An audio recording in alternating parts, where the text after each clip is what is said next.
আল্লাহ তাআলা আনহু উটের পিঠে তার চাকর রশি ধরে যাচ্ছেন।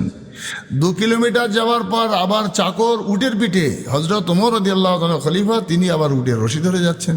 এ শাসক পাওয়া তো কঠিন। মৌখিকভাবে হযরত ওমর রাদিয়াল্লাহু তাআলার জীবনী বলছি। হযরত বাদশাহ আওরঙ্গজেব রহমাতুল্লাহ আলাইহি বসে আছেন, তার কাছে একজন গেলেন। যাওয়ার পরে হুজুর অনুমতি দিলেন যে হ্যাঁ আসতে বলো। তো রাজদরবারে ঢোকার পরে দেখছেন হুজুর কিছু লেখালেখি করছেন, রাতের বেলা চেরাগ জ্বলছে। হুজুর জিজ্ঞাসা করলেন যে বাবু তোমার কথা না দেশের কথা? তো বলছেন না হুজুর আমার ব্যক্তিগত কথা। চেরাগটা লিভিয়ে দিলেন, আর একটা চেরাগ জ্বালালেন।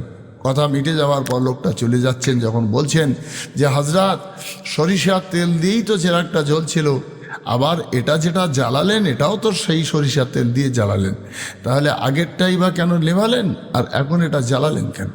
হযরত বাদশাহ আওরঙ্গজেব রহমতুল্লাহ বলেছিলেন আগেরটা জ্বলছিল সরকারি